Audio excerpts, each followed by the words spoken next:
ये बात है साल 2003 की, जब दुबई के शेख ने समंदर में दी वर्ल्ड प्रोजेक्ट की कंस्ट्रक्शन स्टार्ट की। समंदर में 300 आइलैंड्स बनाने का ये प्रोजेक्ट अर्थ शेप की तरह दिखने के लिए बनाया जा रहा था, जिसमें लग्जरी विलास, होटल्स और बीच रिजॉर्ट्स के साथ साथ वो सब कुछ बनाया जाना था जिसका अंदाजा लगाना भी काफी मुश्किल है। यहाँ तक कि इस प्रोजेक्ट की जब एडवर्टाइजमेंट हो रही थी तो उसमें दी वर्ल्ड को लैंड ऑफ पैराडाइज यानी जन्नत की जमीन का लक़ब भी दिया गया। लेकिन ये प्रोजेक्ट कंप्लीट होने के 12 सालों बाद भी आज तक ये आइलैंड्स समंदर में वीरान क्यों पड़े हैं? दुनिया की महंगी तरीन सेलिब्रिटीज से एंडोर्समेंट करवाने के बावजूद भी दुबई के शेख का ख्वाब अधूरा क्यों रह गया?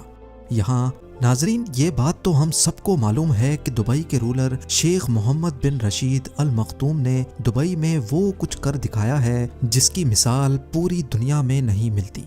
आज से 30 साल पहले दुबई में सिर्फ एक बिल्डिंग हुआ करती थी जिसको आज दुबई वर्ल्ड ट्रेड सेंटर कहा जाता है, लेकिन उसके बाद यहाँ back to back construction projects ने दुबई की वो किस्मत बदली कि जो शहर 100% अपने ऑयल पे डिपेंडेंट था वो अब सिर्फ 3% ऑयल पे डिपेंडेंट रह गया है। और शेख का ख्वाब भी कुछ ऐसा ही था। दुनिया की सबसे ऊंची बिल्डिंग बुर्ज खलीफा से लेकर दुनिया के पहले और आखिरी 7 स्टार होटल बुर्ज अल अरब तक दुबई का कोना कोना वर्ल्ड क्लास लग्जरी फैसिलिटीज से भरा हुआ है।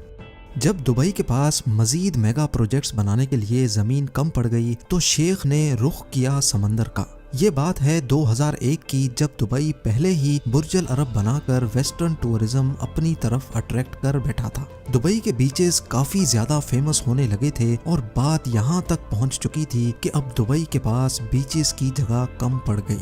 दुबई की कोस्ट लाइन जो सिर्फ 70 किलोमीटर पर फैली हुई थी उसको अब बढ़ाने का वक्त आ चुका था। स्टार्टिंग में प्लान ये था कि दुबई के समंदर में 3 आर्टिफिशियल आइलैंड्स बनाए जाएंगे जिनको जब स्पेस से देखा जाएगा तो उनकी शक्ल पाम ट्री जैसी होगी।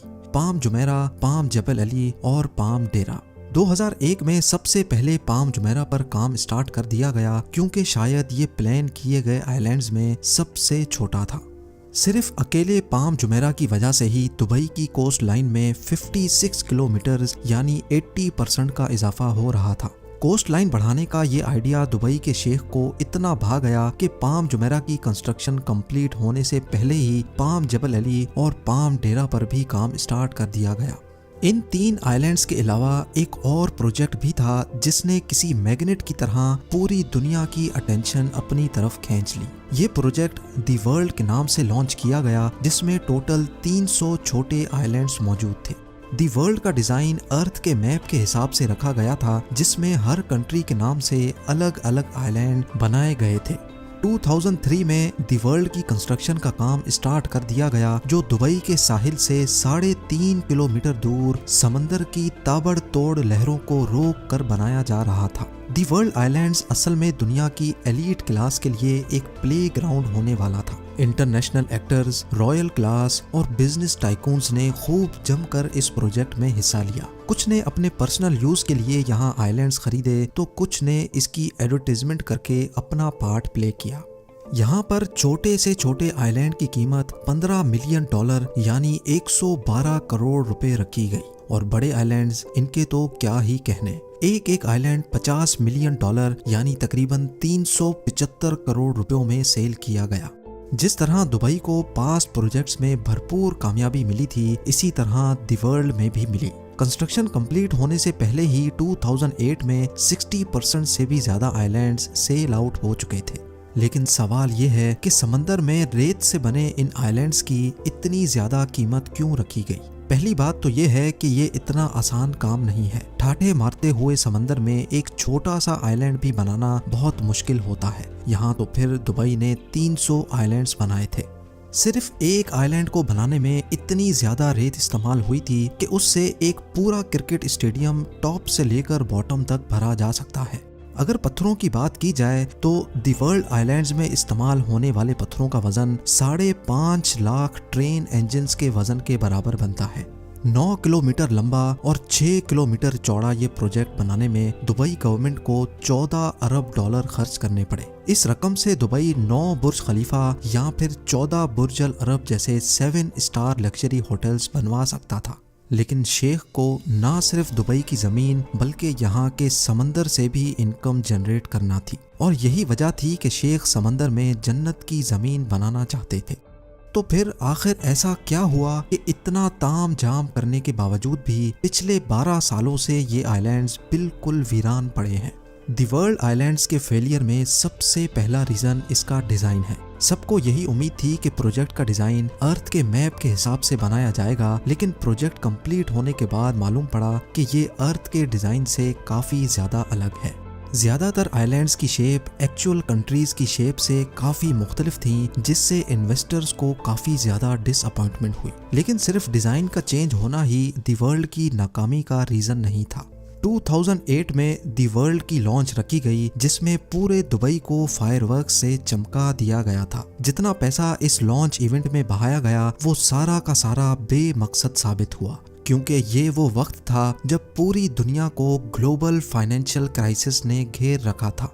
दी वर्ल्ड के 60% आइलैंड्स इस फाइनेंशियल क्राइसिस से पहले ही सेल हो चुके थे, और इस क्राइसिस की वजह से ना सिर्फ वर्ल्ड आइलैंड्स बल्कि पूरे दुबई की प्रॉपर्टीज के रेट्स जमीन पर आ गिरे। फाइनेंशियल क्राइसिस की वजह से जिन एलिट्स ने ये आइलैंड्स खरीद रखे थे उन्होंने भी यहाँ कंस्ट्रक्शन का काम नहीं करवाया। वक्त गुजरता गया और इसी दौरान एक और मसला खड़ा हो गया। खाली पड़े आइलैंड्स आहिस्ता आहिस्ता समंदर की नजर होने लगे। ये नोटिस किया गया कि कई आइलैंड्स इरोजन की वजह से समंदर के नीचे जा चुके हैं। ये खबर जहां अपने तौर पे काफी डेंजरस थी, वहीं मीडिया कवरेज ने लोगों का इस प्रोजेक्ट पर ट्रस्ट मजीद कम कर दिया। उसका नतीजा ये हुआ कि ग्लोबल फाइनेंशियल क्राइसिस खत्म होने के बाद दुबई के दूसरे एरियाज में तो बिजनेस वापस लौट आया, लेकिन वर्ल्ड आइलैंड्स पर इरोजन के डर से किसी ने भी अपनी किस्मत नहीं आजमाई। इंजीनियर्स और रिसर्च टीम ने जब आइलैंड इरोजन को इन्वेस्टिगेट किया तो एक और खौफनाक मामला उभर कर सामने आ गया। पाम जुमेरा, पाम जबल अली और पाम डेरा के साथ साथ वर्ल्ड आइलैंड्स की कंस्ट्रक्शन में इस्तेमाल होने वाली रेत पर्शियन गल्फ के समंदर से ही ड्रेजर के जरिए निकालकर आइलैंड साइट पर डंप की जाती थी। जिन शैलो वाटर्स में से रेत निकाली गई थी वहां पानी का दबाव बढ़ गया, जिसकी वजह से समंदर की वेव्स में काफी चेंजेस नोटिस की गई। वेव्स में चेंजेस की वजह से ना सिर्फ आर्टिफिशियल आइलैंड्स बल्कि पूरे दुबई की कोस्ट लाइन में इरोजन देखी गई। ये सैटेलाइट फुटेज 2002 की है, जब सिर्फ पाम जुमेरा बनाया गया था। इस फुटेज में दुबई की कोस्ट लाइन को गौर से देखें, जो कि ऑलमोस्ट स्ट्रेट लाइन में नजर आ रही है।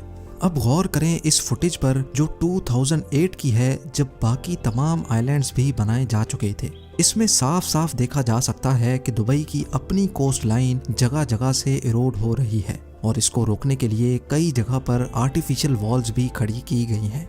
आर्टिफिशियल आइलैंड्स बनाने, दुबई की कोस्ट लाइन को डबल ट्रिपल करने और नेचर से खेलने का अमल अब दुबई पर उल्टा वार करने पर तुला है। इस मामले ने इन्वेस्टर्स, बिजनेस टाइकून्स और सेलिब्रिटीज के ट्रस्ट लेवल को इतनी ठोस पहुंचाई कि दुबई गवर्नमेंट ने तमाम आइलैंड प्रोजेक्ट्स पर फौरन काम रुकवा दिया। बात यहाँ तक पहुँच गई कि दुबई को पाम जबल अली के इन्वेस्टर्स को रिफंड करना पड़ा और पाम डेरा के प्रोजेक्ट को आधे में ही छोड़ना पड़ा।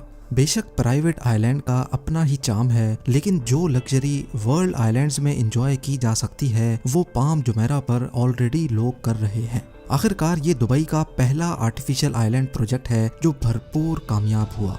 कई famous celebrities already palm Jumeirah पे प्रॉपर्टीज ओन करते हैं, जिनमें famous football player David Beckham, Shahrukh Khan और शिल्पा शेट्टी के साथ साथ कई जाने माने नाम भी शामिल हैं। लेकिन ऐसा भी नहीं है कि वर्ल्ड आइलैंड्स पर किसी ने भी अपना मेंशन नहीं बनाया। 300 में से 9 आइलैंड्स ऐसे हैं जिनको डेवलप किया जा चुका है। इनमें लेबनान आइलैंड, यूरोप आइलैंड्स और फार्मूला 1 ड्राइवर के नाम पे बनाया गया माइकल शू मेकर आइलैंड डेवलप किया जा चुका है। बाकी तमाम 291 आइलैंड्स अभी तक खाली पड़े हैं और आहिस्ता आहिस्ता समंदर की नजर होते जा रहे हैं। दुबई के शेख अपनी इस नाकामी से अच्छी तरह वाकिफ हैं और अपनी इस गलती को सुधारने के लिए नए और जदीद प्रोजेक्ट्स भी लॉन्च करने में लगे हैं। नया प्लान ये है कि पहले दी वर्ल्ड के यूरोप आइलैंड्स को डेवलप किया जाए। स्वीडन आइलैंड में 10 पैलेसेस, जर्मनी आइलैंड में 32 विलास और टोटल 78 फ्लोटिंग स्वीट्स बनाने का प्लान किया गया है।